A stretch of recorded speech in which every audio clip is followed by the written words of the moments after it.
Perhaps unsurprisingly, the history of stout is intertwined with the history of porter. Porter emerged in 18th century London as an evolution of the previously ubiquitous brown beer. The shift was a response to the changing taste and competition from styles such as pale ale. But porter swiftly gained staggering popularity, particularly among the working classes. The term stout, meanwhile, could originally be applied to beer of any colour and simply meant strong. So stout porter referred to a stronger version of the popular style, but only became a truly black beer following the invention of black patent malt in 1817. Over time, stout came to refer exclusively to dark beer and gradually dropped in strength, partly in response to higher alcohol taxes. Meanwhile, Imperial Stout was born from the stronger, more heavily hopped beers brewed for export to Russia and the Baltic countries. It gained favour with the Russian monarchy, particularly Empress Catherine the Great, and so earned the designation Imperial. Much later in the early 1980s, Samuel Smith's brewery brewed an Imperial Stout for the American market that sparked interest across the Atlantic. And US brewers, fascinated with the English beer, provided their own interpretations of the style, laying the groundwork for its popularity today.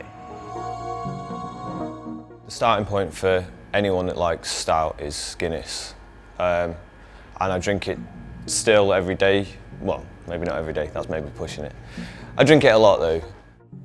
I suppose with a name like Conor Murphy, stout was always going to be in my blood, so to speak. I remember way back when I was in my teens, my first experience of drinking stout, and particularly Guinness, was when my grandpa, who's unfortunately passed away now, he took me out to, well, we went on a family trip out to a country pub in Northern Ireland, and he, as a proud Irishman, was determined to make my first pint a pint of Guinness.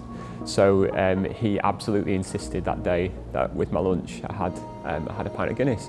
I think part of the contrarian in me as well, while all my friends in my teens were drinking lager, and that's what, or cider, and that's what they were getting into, that's what they'd get in the pubs, I'd stand there and resolutely say, no, I'm drinking Guinness all night.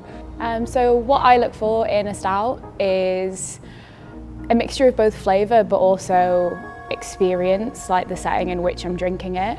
So in terms of flavour, I really like coffee forward. I really like that little bit of hint of chocolate, anything really, really like toasty and warming, and a little bit smoky too sometimes. In terms of kind of what I look for in terms of being able to enjoy it, it's just a relaxing setting. I'm not going to go to the pub and drink stout after stout. I just kind of wind down, end of an evening, enjoying it with friends. It's kind of the whole package for me there.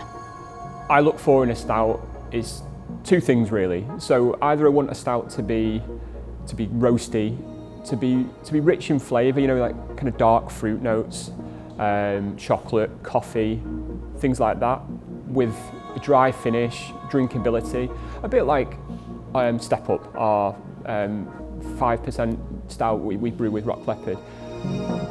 Or I want the stout to be really, really indulgent, to be deep in flavour, to put you in mind of a dessert, and all those experiences you have in restaurants of being served up a dessert that's just so indulgent that you take your time over, that you enjoy in the company of, you know, a loved one or friends, and really kind of revel in that experience. I guess light bulb moments for stout for me would be the guys that do Squawk. I really love theirs. The Corvus, they do one that's called Taito now, that used to be their coffee stout that I just absolutely loved. But if you go further afield, De Molen in the Netherlands, brilliant stuff, really playing with all sorts of subgenres of stout. Pyala, absolutely love Pyala. I love all their barrel aged stuff. It's really heavy, really thick, just so much punch to it. You know you're drinking stout when you're drinking Pyala. The beer that grabbed me was Brooklyn's black chocolate stout. I was going to venues that sold a lot of Belgian beer. I loved cask ale, but I loved Belgian beer as well. And there was venues like Le Trappiste in Altrincham, which I'd go to on a regular basis.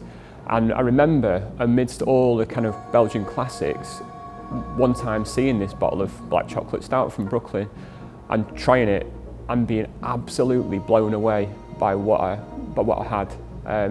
That richness of flavour, the intensity of that kind of chocolatey flavour, the roastiness, the layers, but the drinkability that came with it for a beer that I think's 10%, if I remember rightly. So that beer really kind of changed my view on what stout could be. And when I got into home brewing, that was, I think, the second beer I tried to brew. I found a recipe online for Brooklyn's black chocolate stout and brewed it myself. Looking further on, there were beers like Speedway Stout from Alesmith, Oscar Blues 1050, and Hopping Frog, that they were the next step in the journey and were just incredible. And getting into barrel-aged stouts as well was a game changer in that sense. The intensity, the richness, the depth of flavour. Quite smoky stouts, and anything bourbon barrel-aged is definitely going to be a hit. Wylam's first birthday, I tried a barrel-aged Club of Slaughters, and just the bourbon notes in there, the smokiness, it was just absolutely perfect, exactly what I was looking for. My light bulb moment with stouts was going to Brewdog in Newcastle when it first opened and trying Dead Metaphor, which sadly is no longer brewed, but it was perfect.